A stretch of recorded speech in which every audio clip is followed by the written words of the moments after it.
ಇನ್ನು 15 ದಿನ 12,000 ಕ್ಯೂಸೆಕ್ ನೀರು ಹರಿಸೋದಕ್ಕೆ ಹೇಳಿದ್ದಾರೆ ಅನ್ನುವಂಥ ಒಂದು ವಿಚಾರ ಏನಿದೆ ಅದನ್ನ ನಾವು ನಾಳೆ ಸುಪ್ರೀಂ ಕೋರ್ಟ್ನಲ್ಲಿ ವಿಚಾರಣೆ ಬರುತ್ತೆ ಕಾದ್ ನೋಡೋಣ ಅನ್ನುವಂಥ ಒಂದು ಮಾತುಗಳನ್ನ ಈಗ ರಾಮಲಿಂಗಾರೆಡ್ಡಿ ಅವರು ಹೇಳ್ತಾ ಇದ್ದಾರೆ. ಕೋಲಾರದಲ್ಲಿ ಜಲಸಂಪನ್ಮೂಲ ಸಚಿವರಾಗಿರುವಂತಹ ರಾಮಲಿಂಗಾರೆಡ್ಡಿ ಅವರು ಕೊಟ್ಟಿರುವಂತಹ ಸ್ಟೇಟ್ಮೆಂಟ್ ಇದು.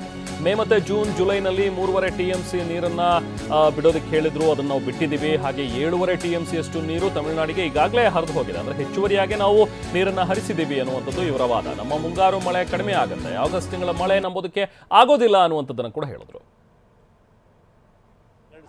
ಇವತ್ತು ಬೆಳಿಗ್ಗೆ ರೆಗ್ಯುಲೇಟರಿ ಕಮಿಟಿ ಮೀಟಿಂಗ್ ಇತ್ತು, ಅಲ್ಲಿ 12,000 ಕ್ಯೂಸೆಕ್ಸ್ ನೀರು 15 ದಿನ ಬಿಡಿ ಅಂತ ಹೇಳಿದ್ದಾರೆ. ಅಂದರೆ 15 ದಿನ ಅಂತ ಹೇಳಿದರೆ ಹತ್ತಿರ 15 TMCಗಿಂತಲೂ ಹೆಚ್ಚು ಬಿಡಬೇಕಾಗತ್ತೆ. CWMA ಇದೆ, ಮಾನಿಟರಿಂಗ್ ಅಥಾರಿಟಿ ಮೀಟಿಂಗ್ ಇದೆ, ನೋಡೋಣ ಏನಾಗುತ್ತೋ. ಆಮೇಲೆ ನಮ್ಮ ACS ಹೋಗಿದ್ದಾರೆ, ಆಮೇಲೆ ನಮ್ಮ ದೆಹಲಿನಲ್ಲಿರ್ತಕ್ಕಂಥ ನಮ್ಮ ವಕೀಲರುಗಳು ಅವರು ಸುಮಾರು 15-20 ವರ್ಷದಿಂದ ಅವರೇ ಈ ಕಾವೇರಿ ವಿಚಾರದಲ್ಲಿ ಅಥವಾ ಕೃಷ್ಣ ವಿಚಾರದಲ್ಲಿ ಅವರೇ ನಮ್ಮ ರಾಜ್ಯದ ಪರವಾಗಿ ವಾದ ಮಂಡಿಸ್ತಾ ಇರ್ತಕ್ಕಂಥವರು. ಮತ್ತು ಇಲ್ಲಿ ಎಕ್ಸ್ಪರ್ಟ್ಸ್ ಇದ್ದಾರಲ್ಲ, ಟೆಕ್ನಿಕಲ್ ಎಕ್ಸ್ಪರ್ಟ್ಸು ನೀರಾವರಿ ಕ್ಷೇತ್ರದಲ್ಲಿ, ಅವರೆಲ್ಲ ಕೂಡ ದೆಹಲಿನಲ್ಲೇ ಇದ್ದರು. ವಾದ ಕೇಳಿದ್ದಾರೆ, ಅವ್ರ ವಾದ ಕೇಳಿದ್ದಾರೆ, ಮಾಡಿದ್ದಾರೆ. CWMA ಮೀಟಿಂಗ್ ಇದೆ, ನೋಡೋಣ. ಮತ್ತು ಸುಪ್ರೀಂ ಕೋರ್ಟಲ್ಲೂ ನಾಳೆ ಕೇಸ್ ಇದೆ. ನಮ್ಮ ACS ಅವರು, ನಮ್ಮ ಇವರು ಟೆಕ್ನಿಕಲ್ ಅಡ್ವೈಸರ್ಸು, ನಮ್ಮ ವಕೀಲರು ವಾದ ಮಾಡ್ತಾರೆ. ಅದು ನೋಡೋಣ ಮುಂದಕ್ಕೆ ಏನು ಮಾಡೋಣ ಅಂತ ಆಮೇಲೆ ತೀರ್ಮಾನ ಮಾಡ್ತೀವಿ. 3 TMC ಅಲ್ಲ, ಅದು 3.5 TMC ಸುಮಾರು ಒಂದು ಮೇ ಜೂನ್ ಜುಲೈಯಲ್ಲಿ ಬಿಟ್ಟಿದ್ವಿ. ಅದು ಸಹಜವಾಗಿ ನೀರು ಹರಿಯುವಂಥ ನೀರದು. ಆಮೇಲೆ ಅವರು 3.5 TMC ನೀರು ಬಿಡಿ ಅಂದ್ರಲ್ಲ, ಅಷ್ಟೊತ್ತಿಗೆ ಏನಾಯಿತು, ನಮ್ಮ ಕಬಿನಿ ಡ್ಯಾಮ್ ತುಂಬೋಯ್ತು.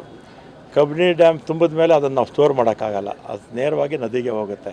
ಅದು 7.5 TMC ಹೋಗ್ಬಿಟ್ಟಿತ್ತು. ನಮಗೆ ಮುಂಗಾರು ಮಳೆ ಇನ್ಮೇಲೆ ಕಡಿಮೆ ಆಗುತ್ತೆ, ಬಂದರೆ ಆಗಸ್ಟಲ್ಲಿ ಬಂದಂಗೆ, ಆಮೇಲೆ ಇಲ್ಲ. ಅವ್ರಿಗೆ ತಮಿಳ್ನಾಡಿಗೆ ಹಿಂಗಾರು ಮಳೆ ಬೀಳುತ್ತೆ, ಅವ್ರಿಗಿನ್ನೂ ಅವಕಾಶ ಇದೆ. ನೋಡೋಣ, ನಮ್ಮ ವಾದ ಮಾಡ್ತಾರೆ. ಇನ್ನೂ MA ಇದೆ, ಮತ್ತು MA ಅಂದರೆ CWMA. ಆಮೇಲೆ ಸುಪ್ರೀಂ ಕೋರ್ಟಲ್ಲೂ ನಾಳೆ ಕೇಸ್ ಇದೆ, ಅದಾದಮೇಲೆ ಹಾಗೆ ಕಾವೇರಿ ನದಿ ನೀರು ಬಿಡೋದಕ್ಕೆ CWRC ಆದೇಶ ಕೊಟ್ಟಿರುವಂತಹ ವಿಚಾರಕ್ಕೆ ಸಂಬಂಧಪಟ್ಟಂತೆ ಇಂದು ಮೇಲ್ಮನವಿ ಸಲ್ಲಿಸೋದಕ್ಕೆ ರಾಜ್ಯ ಸರ್ಕಾರ ಕೂಡ ತೀರ್ಮಾನವನ್ನ ಮಾಡಿದೆ. ಪ್ರಮುಖ ಕಾರಣಗಳನ್ನ ಮುಂದಿಟ್ಟುಕೊಂಡು ಮೇಲ್ಮನವಿಗೂ ಕೂಡ ನಿರ್ಧಾರವನ್ನ ಮಾಡಿದೆ. ರಾಜ್ಯಕ್ಕೆ ಮತ್ತೆ ಮುಂಗಾರು ಮಳೆ ಬರೋದಕ್ಕೆ ಸಾಧ್ಯ ಇಲ್ಲ, ಆಗಸ್ಟ್ನಲ್ಲಿ ಅಲ್ಪ ಪ್ರಮಾಣದ ಮಳೆ ಮಾತ್ರ ನಿರೀಕ್ಷೆ ಇದೆ. ತಮಿಳುನಾಡಿಗೆ ಮತ್ತೆ ಹಿಂಗಾರು ಮಳೆ ಅಂತೂ ಬಂದೇ ಬರುತ್ತೆ. ತಮಿಳುನಾಡಿಗೆ ನೀರು ಕೊಟ್ಟರೆ ನಮಗೆ ನೀರು ಇರೋದಿಲ್ಲ. ಹೇಗೂ ತಮಿಳುನಾಡಿಗಂತೂ ಹಿಂಗಾರು ಮಳೆ ಬರುತ್ತೆ, ಅದರಿಂದಾಗಿ ಅವ್ರಿಗೇನು ಅಷ್ಟು ಸಮಸ್ಯೆ ಆಗ್ಲಿಕ್ಕಿಲ್ಲ. ಬಟ್ ನಮಗೀಗ ಮಳೆ ಮುಗಿದೋಯ್ತು, ನಮಗೆ ಹಿಂಗಾರು ಮಳೆ ಇಲ್ಲ. ನಮಗೇನಿದ್ರು ಮುಂಗಾರು ಮಳೆ ಇದ್ದಿದ್ದು ಅದು ಮುಗಿತಾ ಬಂತು. ಇನ್ನೇನು ಆಗಸ್ಟ್ನಲ್ಲಿ ಸ್ವಲ್ಪ ಪ್ರಮಾಣದಲ್ಲಿ ಮಳೆ ಆಗಬಹುದು ಅಷ್ಟೇ. ಸೊ ಹಾಗಾಗಿ ತಮಿಳುನಾಡಿಗೆ ನೀರು ಕೊಟ್ಬಿಟ್ರೆ ನಮಗೆ ಕುಡಿಯೋದಕ್ಕೆ ನೀರು ಇರೋದಿಲ್ಲ ಅನ್ನುವಂಥ ಒಂದು ವಾದವನ್ನು ಕೂಡ ಈ ಸಂದರ್ಭದಲ್ಲಿ ರಾಜ್ಯದ ಸರ್ಕಾರ ಮುಂದಿಡ್ತಾ ಇದೆ. ಆದರೆ ಇದನ್ನು ಎಷ್ಟು ಮಟ್ಟಿಗೆ ಈಗ CWMA ಪರಿಗಣಿಸುತ್ತೆ ಅನ್ನುವಂಥದ್ದು ಈಗಿರುವಂತಹ ಪ್ರಶ್ನೆ.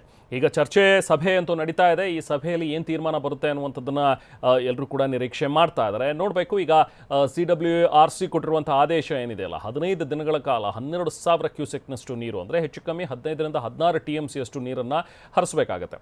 ಸೊ ಅಷ್ಟು TMC ಅಷ್ಟು ನೀರು ನಮ್ಮ ಜಲಾಶಯಗಳಲ್ಲೇ ಇಲ್ವಲ್ಲ. ಈಗಷ್ಟೇ ಜಲಸಂಪನ್ಮೂಲ ಸಚಿವರಾಗಿರುವಂಥ ರಾಮಲಿಂಗಾರೆಡ್ಡಿ ಅವರು ಕೂಡ ಹೇಳ್ತಾ ಇದ್ರು, ಹಿಂದೆ ಕಬಿನಿ ಜಲಾಶಯ ಭರ್ತಿ ಆಯಿತು, ಅದನ್ನು ಸ್ಟೋರ್ ಮಾಡಿ ಇಟ್ಕೊಳ್ಳೋದಕ್ಕಾಗೋದಿಲ್ಲ, ಹಾಗಾಗಿ ನಾವೇ ಬಿಟ್ವಿ.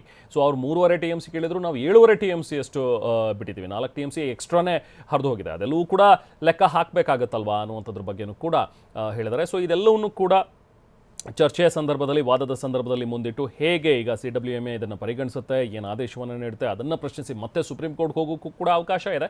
ನೋಡಬೇಕು ಮುಂದಿನ ಹಂತಗಳಲ್ಲಿ ಇದಕ್ಕೆ ಯಾವ ರೀತಿಯಾದಂಥ ತೀರ್ಮಾನಗಳು ಹೊರಬೀಳುತ್ತೆ ಅಂತ.